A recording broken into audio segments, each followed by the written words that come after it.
Welcome back to the deep dive. We're digging into your source material, getting those key insights for you. And today, well, we're getting our hands a bit dirty, metaphorically speaking. We're looking at replacing a radiator. Yeah, specifically on a 92 to 2000 Honda Civic, we've got this how-to guide as our source today, walking us through it. Right. And our mission really is to unpack this, guys, not just list the steps, but highlight the key bits, the tools, and crucially, where the guide says you might run into trouble. And how it suggests you handle those little unexpected things. Exactly, because even a seemingly straightforward job can have some twists.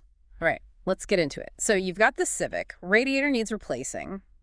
Where does the guide say to begin? Step one. Okay, so first things first, the guide is really clear. Drain the old coolant. Can't skip this. Right. You definitely don't want that spilling everywhere when you pull hoses off. Does it say how? It does. It points you to the drain plug, usually at the bottom of the radiator. Mhm. It says to look for a white part, you turn. A white part. Okay. And absolutely critical, have a drip pan ready underneath. A big enough one. Good point. Any tips in the guide to make it drain faster? Yeah, it suggests taking the radiator cap off. Yeah. That breaks the vacuum, lets air in, and helps the coolant flow out much more smoothly into the pan. Okay, makes sense. So coolant's draining or drained, pan's catching it. What's the guide say is next? Now you start disconnecting the things actually attached to the radiator. First up is the little radiator overflow hose. The one going to that plastic bottle. Exactly. Pop that hose off the radiator neck. Then the guide says you can just lift that whole reservoir bottle straight up and out. Get it out of the way. Okay, clears up some space. What about the big hoses, upper and lower? Right, the main ones. The guide talks about using pliers for those spring clamps. You know the type. Yeah, with the little tabs you squeeze. That's them. Squeeze the tabs or teeth together. That loosens the clamp, and then you slide it back down the hose, away from the radiator connection point. Okay, but I bet those hoses can get really, baked on after years. Does the guide mention getting them unstuck? Oh yeah, it anticipates that. It suggests carefully using a flat blade screwdriver. Carefully being the key word. Definitely. You gently wedge it under the hose edge, right where it meets the fitting, and just sort of pry a little, maybe wiggle the hose too. But yeah, easy does it. You don't want to tear the rubber. Got it. And isn't there usually a fan plugged in somewhere? Yep. Don't forget the electrical connection. The guide reminds you to disconnect the radiator fan harness. It's typically just a plastic connector you pinch and pull apart. Okay, so that frees up the fan wiring. Right. The whole fan assembly is usually bolted to the radiator. Right. So that needs to be electrically free. All right. Hose is off, fan unplugged. What about structure? Sometimes there's a cover on top. Good point. The guide mentions a panel, maybe a shroud, across the top, held in place by 10-millimeter bolts. Okay. How many bolts? The guide is specific here. It says to look for 4 of them in particular locations. Remove those 4 10-mil bolts, and that top panel should lift right off. 4 bolts. Got it. Now, the guide apparently makes a big deal about the transmission type. What's different for automatics? Ah, yes, this is important. If you've got an automatic Civic from this era, the bottom of the radiator is doing double duty.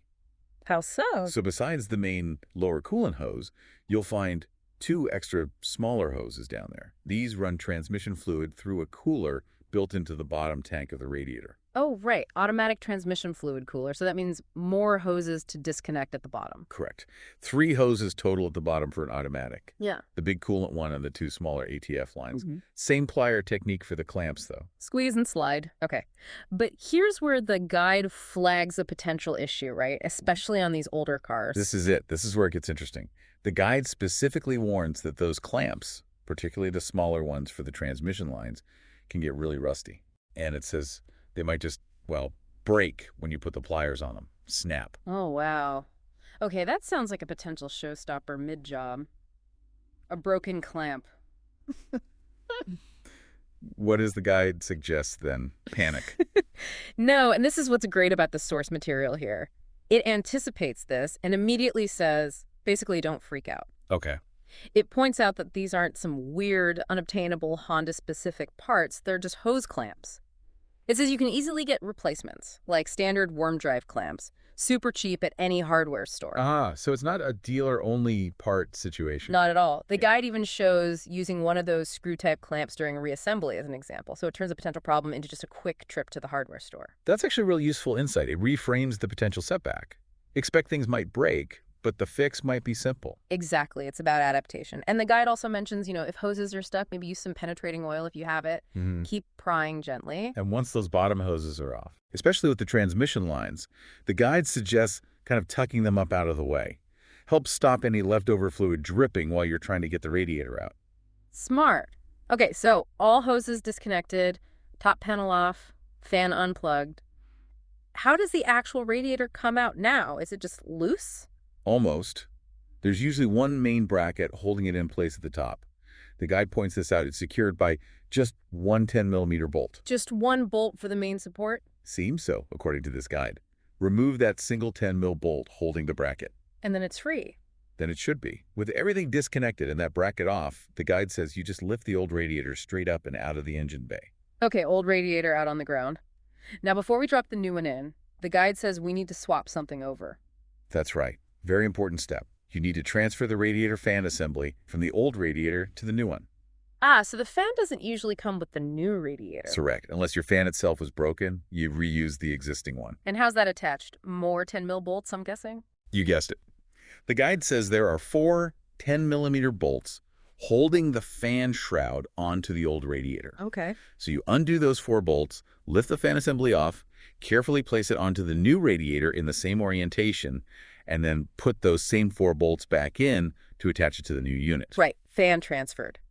Now, putting the new radiator into the car, how does the guide say to position it? It describes the bottom of the radiator having these 2, little posts or feet. Okay. You need to lower the new radiator assembly down into the engine bay, being careful not to bang the fins, and guide those 2 feet so they slot down into these circular rubber grommets or brackets on the car's frame down low. So it rests in those bottom mounts and then secure the top. Exactly. Once those feet are seated properly, you put that top radiator bracket back in place, the one held by the single 10-mil bolt. Right, the single bolt bracket. Put that bolt back in and tighten it down. Now the radiator is physically mounted in the car. Okay, radiator in, fan attached. Now it's just reconnecting everything in reverse order. Pretty much, yeah. First, reconnect the radiator fan harness. That electrical plug. Yeah. Just click back together. Easy enough. Then hoses. Yep.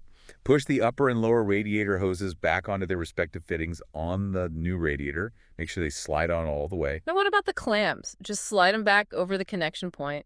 Use your pliers again. Squeeze the spring clamps open and slide them forward back into position over the part of the hose that's on the radiator neck. And this is where, if one broke. Exactly. The guide reminds you here, if one of those clamps did break, especially maybe one of the smaller automatic transmission line ones, this is where you use that new worm drive clamp from the hardware store. Just position it and tighten it down with a screwdriver or a small socket. Good practical advice right there. Okay, hose is clamped. What else? That top panel. Right, put that top panel or shroud back on, and the guide reminds you about those 4 10-millimeter bolts that hold it. Put them back in and snug them down. Okay. Oh, and the drain plug on the new radiator. Crucial. Yes, make sure the drain plug on the new radiator is tight. They often ship loose or slightly open. Good catch. And the overflow bottle. Yep, slide the coolant reservoir bottle back into its holder and reconnect that small overflow hose to the little nipple on the radiator neck. All right. Feels like the hardware part is done. Now, the guide must cover filling it back up with coolant. Absolutely, the critical final stage.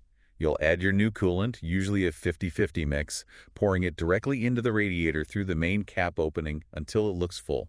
But just filling it isn't enough, is it? There's air in the system. Does the guide cover bleeding it? Yes, and this is super important to avoid overheating later. The guide details the bleeding procedure. After the initial fill, put the radiator cap back on tightly. Then? Start the car. Let it run for a little while. Maybe turn the heater on high. That sometimes helps circulate coolant through the heater core. You're letting the thermostat open and the coolant circulate, hopefully pushing air towards the top. Okay, run it for a bit, then what? Then, turn the engine off. Let it cool down slightly for safety. Then the guide says to carefully open the cap on the reservoir bottle, not the main radiator cap yet, and fill that bottle up to about the halfway mark, or between the min-max lines. Why fill the reservoir then? As the engine cools completely, it creates a vacuum that should draw coolant from the reservoir back into the radiator and engine block, replacing any remaining air pockets. Ah, clever. So it tops itself off as it cools. That's the idea. But the guide stresses it might take a couple of cycles. So its final advice is, drive the car normally for a short trip.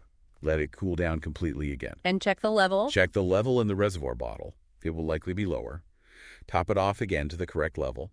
Repeat this check over the next few drives until the level in the reservoir stays consistent when the engine is cold. So keep an eye on it for a few days, basically. That's the safe way to ensure all the air is out and the system is properly full. Wow. Okay, so breaking down this guide, it really does make it seem manageable. Drain, disconnect, swap parts, reconnect, fill, and then that careful bleeding process. It really does. And what's valuable about this particular source is how it integrates those potential problems, like the rusted clamps. It doesn't just pretend everything will go perfectly. Right. It turns that, oh no, something broke moment into, okay, hardware store trip, grab a $2 clamp, keep going. It normalizes the small hiccups. Yeah, what's fascinating is that balance the guide strikes. Here's the procedure, step by step, but also here's reality. Things might break.